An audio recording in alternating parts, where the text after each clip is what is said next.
Hello everybody, this is Dick Coughlin, and this is a very special bonus episode of Big Dick's Propaganda Podcast, or Dick's Big Propaganda Podcast. I still haven't got that name right on the first go. This is going to be a special podcast because it's going to be responding to a video made by a YouTube user and new UKIP top man, Sargon of a Card. This was a video he made that was chosen by one of my Patreon backers who pledges $20 or more per video, and for doing that they get to pick any YouTube video and I have to make a response to it. This is the YouTube video, and so this is going to be my response. Now, the video that Sargon of a Card made was called "Was Enoch Powell Right?", which is an odd question to ask, given that the video he made was basically him with a megaphone and a bullhorn at a free speech march supporting Count Dankula. As far as I'm aware, Enoch Powell didn't really make any comments on any issue regarding this, and certainly he didn't predict that dogs would become racist. It's not really an issue he talked about, at least not in public or on any record in private or with any journalist. But let's be honest, this is a Sargon of a Card video, and it shouldn't be a surprise that he doesn't really know what he's talking about, because he's just asking the question, was Enoch Powell right? He's just asking the question. So I thought, rather than waste my time trying to educate Sargon, I thought I would take this as an opportunity to talk about Enoch Powell, and I'm going to try to answer the simple question that Sargon posed in his video. Was Enoch Powell right? Well, first, just to make sure that everyone is roughly aware of who Enoch Powell is and was, I'm going to go give you a brief biography of the man up until the relevant time period. Okay, he was born in 1912. In 1937, aged just 25, he was in Australia, and he became a professor of Greek at Sydney University. In 1950, as a member of the Conservative Party, he was elected MP for Wolverhampton South. In 1955, he was appointed Junior Housing Minister.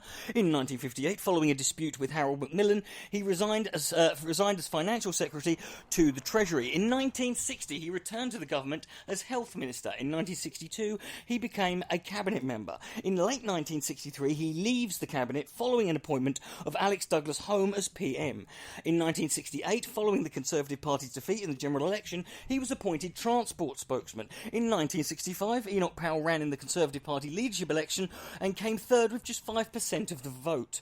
April the 20th in 1968, he delivered his famous or infamous speech, commonly referred to, and this is what Sargon is no doubt referring to, as the Rivers of Blood speech. The next day, following mass outrage, not from the loony left, but from the Tory party themselves, Powell was dismissed from the shadow cabinet. And on the 23rd of April, a few days later, dockers marched in support of Powell, and on November 26th, and this was what initially that Enoch Powell was doing the speech in response to, the Race Relations Act came into force. This was a law for prohibiting businesses or people from discriminating racially or based on ethnicity or race for serving customers in their establishment. It's very much like they have in most places now.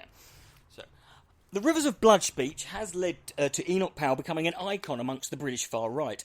It's interesting Sargon chose to call his video "Was Enoch Powell Right?", because one of the most commonly used phrases amongst extreme right-wing political organisations is Enoch was right. In fact, if you simply Googling those three words will produce thousands of examples of different groups using that phrase in different forms and in different forms of propaganda, such as banners, even merchandise like badges and t-shirts. Should one choose to wear one? Oh no, we're going to brand each other. I wonder how many of these people who say this, including Sargon of a Card and his followers, have actually read the Rivers of Blood speech in its entirety and fully understand the context of the time it was made. Let's be clear, Enoch Powell, if you're not familiar with him, do not confuse us here and think that he was anything like Nick Griffin of the BNP or Nigel Farage or Tommy Robinson. Enoch Powell was a very brilliant, intelligent and accomplished man. He was a professor of Greek, aged just 25. He was a parliamentarian, a theologian, and a classicist. And whilst it's easy to think of Powell as nothing but your bog-standard racist, it's not as straightforward as you might think. On July 27th, 1959, Powell gave his speech on the Hola Camp of Kenya, a colonial detention camp which had been the site of the Hola massacre that took place during the Mau Mau uprising against British colonial rule, where 11 Mau Mau were killed after refusing to work in the camp. Powell noted that some MPs had described the 11 as subhuman, but Powell responded by saying, "In general, I would say that this is fearful doctrine, which must recoil upon the heads of those who pronounce it. To stand in judgment on a fellow human being and to say, because he was such and such, therefore the consequences which would otherwise flow from his death shall not flow." Powell also disagreed with the notion that because it was Africa, different methods were acceptable. "Nor can we ourselves pick and choose where and in what parts of the world we shall use this or that kind of standard," he went on to say. "We cannot say we will have African standards in Africa, Asian standards in Asia, and perhaps British standards here at home. We have not that choice to make. We must be consistent with ourselves everywhere. All government, all influence of man upon man rests upon opinion.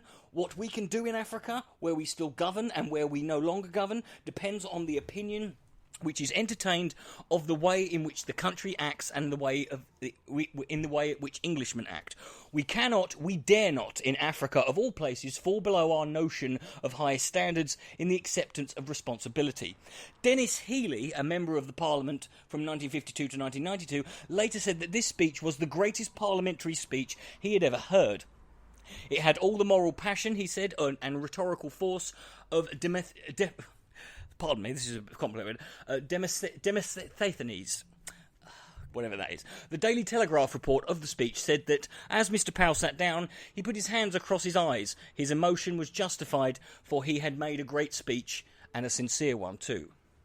But whether Powell himself was or was not racist is quite frankly irrelevant, because the question is not was he racist, it's was he right. So let's look at what he said in the Rivers of Blood speech and see if he was or was not right.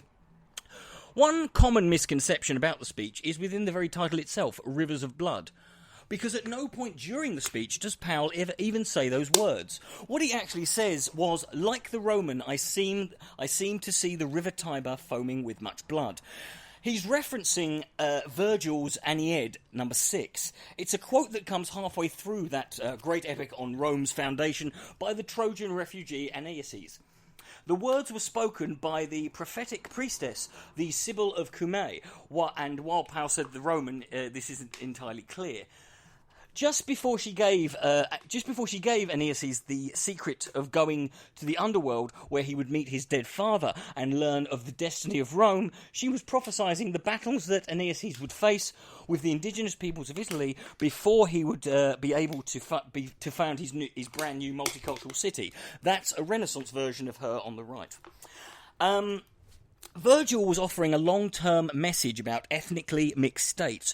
Rome would become a joint shared community after all this bloodshed.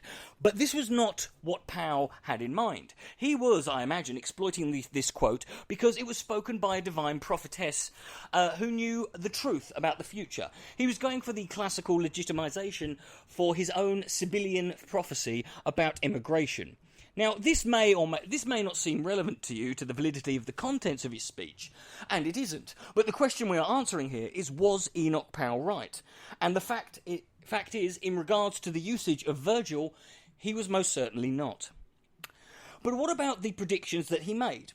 Was he accurate or not? Well, the interesting thing about the Rivers of Blood speech is, despite what the far right would have you believe, when you actually go through the speech, you realise there are very few actual solid predictions that were made. Assuming that the only useful prediction one can make is one that can be measured and proven right or wrong at a later date, there are very few of those. The Rivers of Blood speech is worded and written in such a way that it can be interpreted in many ways. It can be made to appear as if it's saying one thing, when in fact it's extremely vague and non-specific. Much like the way religious people look at the Bible or the Quran and claim that it has predicted certain events throughout history, or the way people would apply prophecies to Nostradamus to certain historical events retrospectively. Have the far right done just this? Yes, they have. They have done this with the Rivers of Blood speech. But first, let's address the few claims that are made that can be verified factually. Claim number 1. Powell said, in this country, in 15 to 20 years' time, the black man will have the whip hand over the white man. Well, that's not even close, and we are 50 years down the line. not let alone 15 or 20. In fact, the opposite is true. Race inequality remains entrenched and far-reaching across many areas of society. Only 36 of the UK's 1,000 most powerful people are from black and minority groups. That's just 3% of the UK's top political, financial, judicial, cultural and security figures, disproportionate to 14% of the working age population of BAME background. The government's own racial disparity audit finds racial inequality across a range of socio-economic measures. Unemployment rates for blacks, Asian and minority ethnic people is almost twice that of white British adults. Over half of Asian and black households fall into the lowest two income quintiles. And white British people are still most likely to be homeowners. Black Caribbean pupils are permanently excluded from school at 3 times the rate of white British pupils. And black British people are 8 times more likely to be stopped and searched by the police than white people. Next claim, number 2. 8 years ago, in a respectable street in Wolverhampton, a house was sold to a Negro. Now, only one white woman who's an old age pensioner lives there. This is her story. Now, for many years after this speech, the existence of this woman was questioned and doubted. Powell tells the story, which he quoted from the letter of one of his constituents, a widow whose sons had died in the war, that the unidentified woman had taken boarders in at her 7-bedroom house, but gradually her white tenants had left and she refused to let the rooms out to immigrants. Powell recounted how Negroes abused her at 7 a.m. when she refused to let them use her phone. She is becoming afraid to go out, quoted Powell. Windows are broken. She finds excreta pushed through her letterbox. The emotive tale touched a nerve, but who was this woman? Powell steadfastly refused to identify her, writing to the Labour MP, "I never disclose particulars likely to assist in the identification of constituents, whose cases I may use to illustrate circumstances." How convenient. When grilled on television in January 1969 by David Frost, "Hello, good evening and welcome," Powell was repeatedly asked whether he had verified the story. He deflected the question, saying instead that he had verified the source and hadn't the slightest doubt that the story was true and typical. So had Powell got his facts right, or could he have fallen prey to National Front propaganda? Local and national press at the time tried to track down the elderly widow, but to no avail. 2007. In 2007, the Radio 4 programme Document enlisted a historian to help sift through the paper trail. They narrowed it down to around 200 women who matched the criteria, such as having lived in the same area or the street for years, being a widow during the war, etc. The search narrowed down to one woman, Drusilla Cotterill, a homeowner in Brighton Place, then aged 68, who had been taking in lodgers for some years. Most of the pieces fit, although Cotterill didn't match up completely. She didn't have a telephone or lose sons during the war. The BBC interviewed former child residents of Brighton Place who remembered excrement being put through the letterbox, a dead dog being put through the window. However, other evidence suggested that these things were far more friendly. It is hard to know exactly what his constituents were saying to him at the time, said Robert Pearce, a former professor of modern history and author of Enoch Powell, a biography. But if it were a real person, it seems unlikely that it was all accurate. Claim number 3. The answers to the simple and rational questions are equally simple and rational. By stopping or virtually stopping further inflow of immigrants and by promoting the maximum outflow, both answers are part of the official party policy of the Conservative Party. The reality is this: although some quarters of the Conservative Party welcomed Powell's speech, he took things a fair jump further than the official party line in calling for maximum outflow of immigrants. As the 1966 election manifesto shows, moves to allow immigrants to go back were strictly voluntary. The party would, it said, help immigrants already here to rejoin their families in the communities of origin, or to return to the families of the countries if they so wish. As party leader, Edward Heath, in his statement on Powell's dismissal from the Shadow Cabinet, said, "I have repeatedly emphasised that the policy of the Conservative Party is that immigration must be most strictly limited, and that immigrants wishing to return to their countries of origin should be financially helped to do so. But everyone already in the country must be treated as equal and fair under the law." Claim number 4. In 15 to 20 years, on present trends, there will be in this country 3.5 million Commonwealth immigrants and their descendants. That is not my figure. That is the official figure given to Parliament by the spokesman for the Registrar General's office. Okay, so if anything, this is an interesting one, because if anything, Powell seems to have undershot this one. He underestimated the numbers of the immigrants that would come to Britain.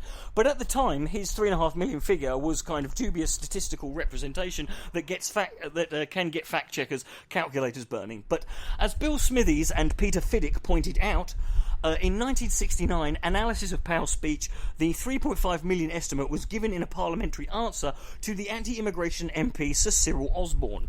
He had asked in June 1969 for the government's estimate of the present and likely future coloured population of Britain if the current rate of immigration and immigrant fertility continued, both of which were unlikely to happen owing to newly imposed controls on immigration and because fertility rates were expected to decline as an immigrant group got more and more settled and grew older.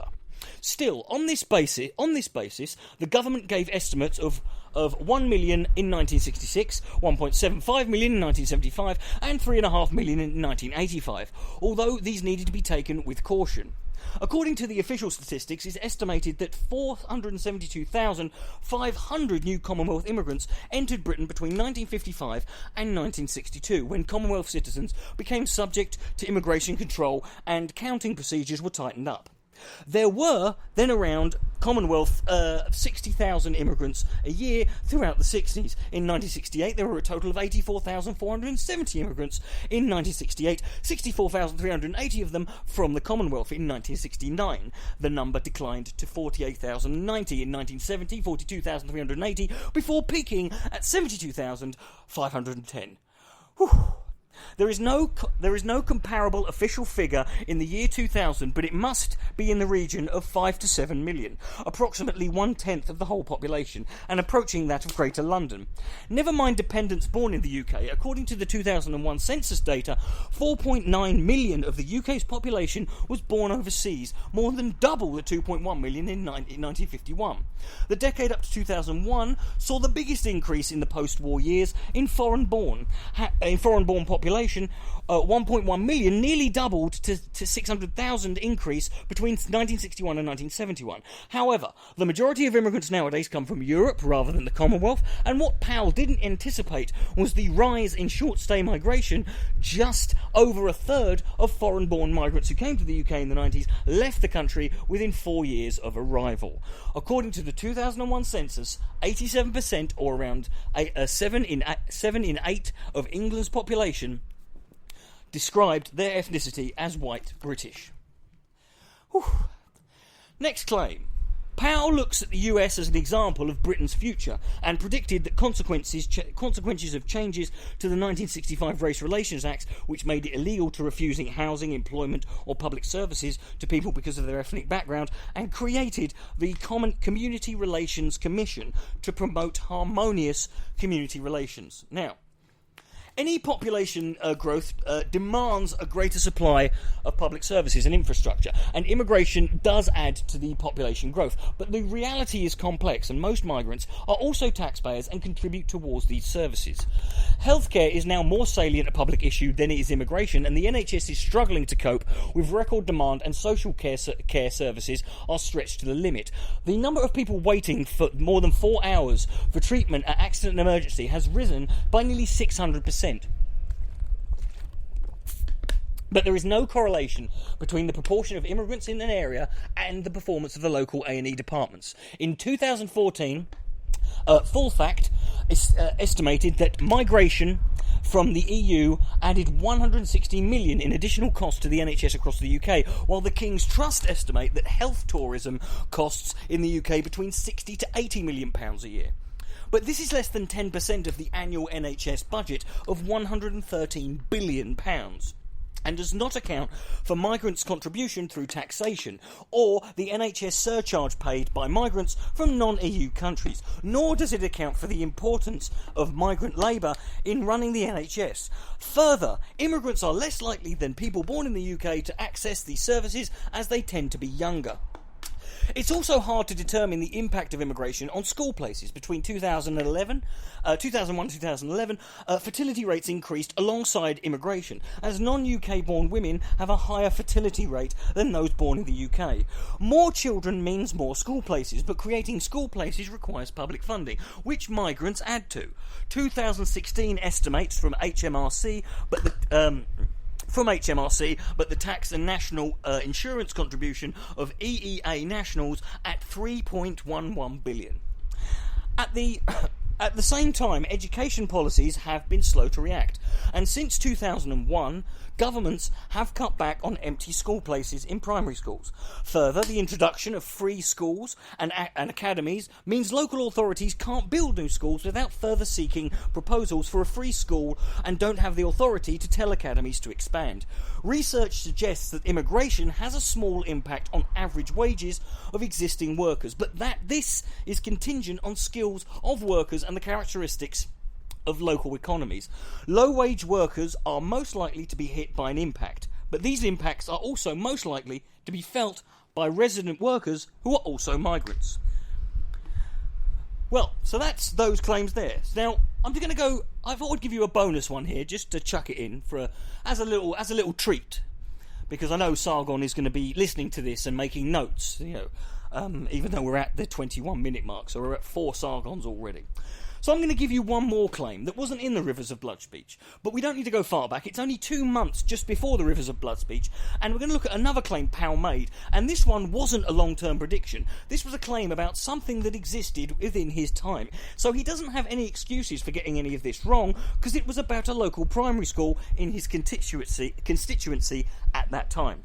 2 months before his notorious speech in April 1968, he had spoken to a constituent who had told him that her little daughter was now the only white child in her class at school, and the press decided they wanted to find her. The school was identified by Powell. The school was never identified by Powell. Indeed, there were doubts that whether this school existed at all, but it was suspected the MP might have been referring to a school called West Park. One day, a photographer turned up at West Park and took several photographs, but only one of them was shown to the public. It showed 2 8-year-old boys, one black, one white.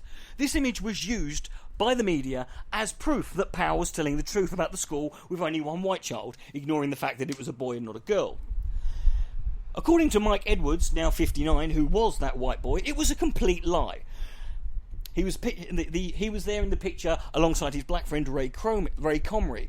Other white pupils, including his brothers and cousins, he said, were at the school, and they were even photographed, yet for some reason those photographs never made it into the press. I wonder why. The spotlight on the school and the Rivers of Blood speech had an immediate impact. Before, we were just kids, and afterwards I was a white and they were black. I can remember seeing graffiti on my way home from school saying, "Nigger, go home." That sort of thing. I had to ask my mum what it meant. There were even photographs showing all the other white pupils, but they were never released into the press. So let's get on to the biggest claim here. This is the part of the speech that gives it its title. Now we are seeing the growth of positive forces acting against integration, of vested interests in the preservation of sharpening of racial and religious differences, with a view to the exercise of actual domination, first over fellow immigrants and then over the rest of the population. As I look ahead, I am filled with foreboding, and like the Roman, I seem to see the river Tiber foaming with much blood. So let's address, this is the only bit that matters. There's a reason this speech is called the Rivers of Blood speech, because in the minds of those who want to believe that is the most important part, and in their minds, it wasn't a metaphor, it wasn't figurative, it wasn't Powell deliberately twisting a quote from a piece of classical Latin literature. No, he literally meant it would become rivers of blood, aka there would be blood spilled on the streets. Now, has that happened? Yes, it has. Of course it has. There's no doubt that blood has been spilled and lives have been lost due to the hate and violence between different races, religions, ethnicities and cultures. However, there has never been a point throughout history when such tensions and social conflict have not existed. So I don't know why Powell would be lauded as a prophet and what makes him so special in the eyes of those who like to quote him.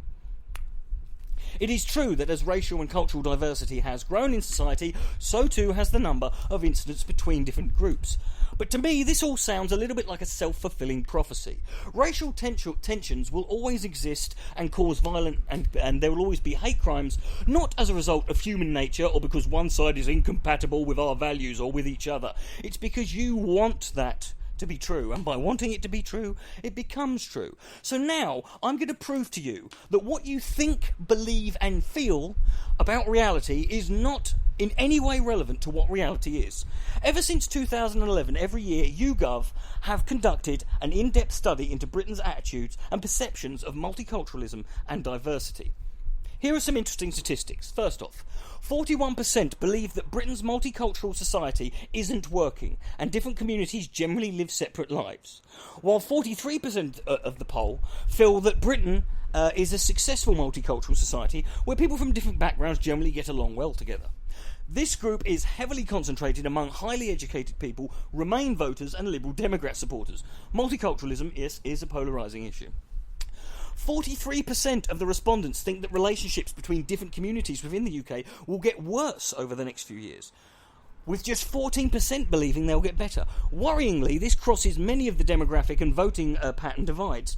Even more worryingly, many feel that these tensions will lead to violence. 40% of people felt that Enoch Powell's dire prediction of social breakdown and violence in his Rivers of Blood speech proved him accurate, while only 41% believe he was wrong. Anxieties towards British Muslims and Islam in general has replaced immigration as the key issue of concern for many Britons.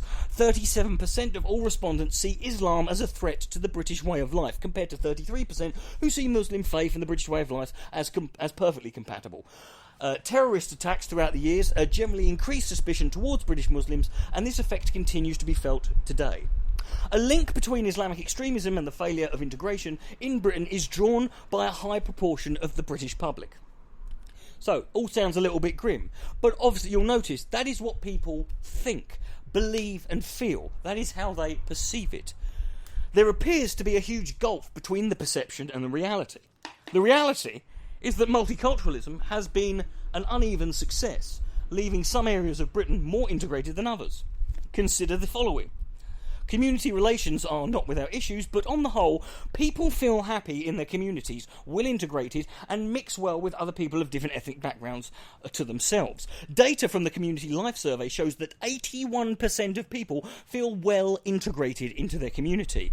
These polls show that most people have close friends from different ethnic backgrounds to themselves, and almost a third of people say that they or a family member has been in a relationship with someone of a different ethnicity to themselves in the last few years. 25% of Londoners have been in a relationship with someone of a different ethnicity to themselves. Young people are a lot more positive about multiculturalism and integration, and a lot less anxious about Muslims than older people. Just as positively, the poll finds, 60% of people think that immigration has been good for Britain, when 40% when people up from 40% when people were asked the same question the previous year. So that's a 20% increase, and 50% when they were asked in January of the year after that. 81. So the reality is this: 81%, aka the vast majority of British people, have close friends from different ethnic backgrounds to their own. 1 in 4 Londoners have been in a relationship with someone who's in a different ethnicity, and the vast majority of people, 76%, see their community as peaceful and friendly. And every single study conducted, every bit of polling data by every independent body all over the world that you can find, every single one of them will always come to the same conclusion.